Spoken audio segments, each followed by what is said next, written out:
Hello and welcome back to LDTV, which is our final episode before the Christmas and New Year break. As ever, it's a busy one, which includes highlights of our game against Kilmore Rec. It also includes a post-match interview from Mark Stewart making his LDTV debut, with some festive greetings from the players, and we'll also be talking to a man with a grey beard. Now I wonder who that could be. We'll soon find out. Anyway, let's go straight over the highlights for our game against Kilmore Rec, which you prefer to say featured a few points of controversy. Here's the highlights from that one.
So, as I said earlier, plenty of discussion points after that game, not least the penalty kicks that were awarded against the Whites.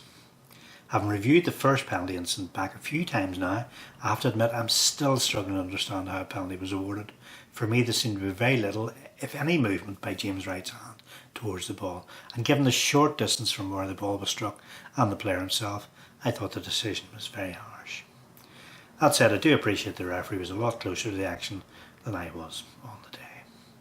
In terms of the second penalty, I initially thought it was a retake given for an encroachment into the box, but post-match the referee advised me that I had awarded it due to a foul after the initial penalty, and I have to admit on this occasion I believe the referee got it right, with Chris Getty fouling the Kilmore player as he attempted to clear the ball. Anyhow, fair play to the Distillery, who managed to turn the game around after falling behind not just the once but twice, and all credit to the players for making it into the third round against a hard-working Kilmore side.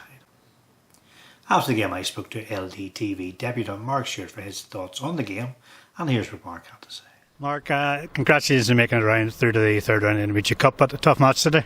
Yeah, tough game, always is against an amateur league side, but nice to pick up a win before we break off for Christmas. The penalty, the first one they got from the side of the pitch, looked quite soft, to be honest. What was the feelings from on the pitch? Without criticising referees, I thought, to be honest, yes, it was pretty harsh. From what I seen, the arm was down by his side, so and from a close range, so I don't really see how he can get his hand out of the way. So yeah, harsh. And then obviously we gifted them a goal in the second half. Jones has been great all season, but one we want to forget. Yeah, definitely. Completely out of character for him, as you know. He's been absolutely outstanding and saved us a number of times. So you kind of give him that one. Yeah, but nice to obviously pull him out of a hole and get the win. And how are you settling in yourself to the club? Yes, really enjoying it. The lads are all great. Fans are good. So yeah, settling in nicely. I've had a couple of niggles recently that's maybe kept me out of the team, but hopefully in New Year we can kick on. Okay, listen, thanks for joining us today and Happy Christmas to you. Happy Christmas to you too, thank you.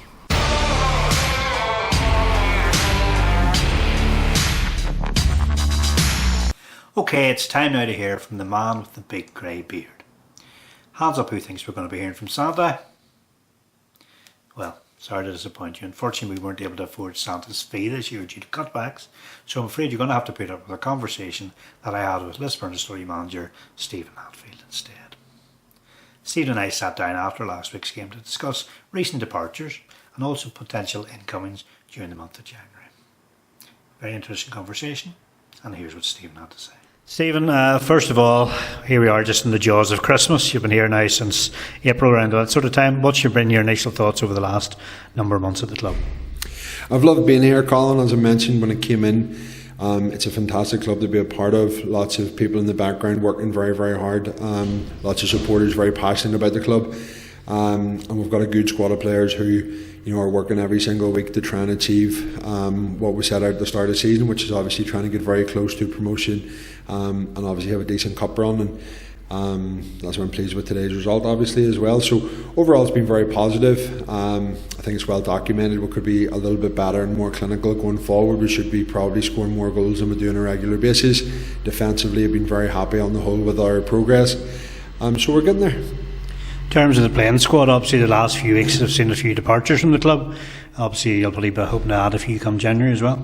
Absolutely, and I would just like to start by thanking those players for the efforts while they were here. Some boys have been here for years prior to us coming in, others we've brought in and then they've moved on, and I have to say all have contributed in their own way, and I wish them every success. As far as we're concerned, what we want to do now is strengthen the areas that we've identified as potential problems, or especially up top, we simply haven't been scoring enough goals. There's no getting away from that.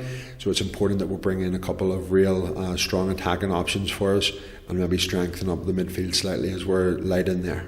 Without naming names, have you some players in mind? Absolutely, there'll be at least 3 or 4 really quality additions to come in. I think we'll have to. I think we've got ourselves in an okay position in the league, where a couple of good results here in the new year will really help push us on. So we'll have to hit the ground running in January. We've finished December and November really strongly, so we'll have to kick on now and push forward. And realistically, what are the targets for this season? I think we want to go as far in the Intermediate Cup as we can do. I think that's now in round 3. Running that would be a nice bonus for the club. And in terms of the league, while we'll give ourselves a little bit of work, we still have to play all the top teams twice. So if we can get a little bit of momentum behind us, continue on in the new year where we've left off, I don't think promotion's entirely out of the question. It's certainly what we'll be working towards. Every win brings us a little bit closer. We just have to try and make sure we don't lose too much more ground on those above us. And finally, any Christmas wishes for the supporters? Absolutely. I would just like to wish everybody, the board, the committee, my fellow management, the players and the supporters, happy Christmas and a prosperous new year.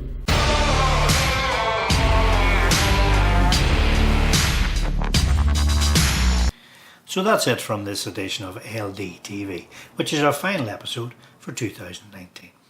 On behalf of everyone at Lisburn Distillery, can we wish all of our supporters a truly wonderful and blessed Christmas, and of course a peaceful and prosperous new year for 2020.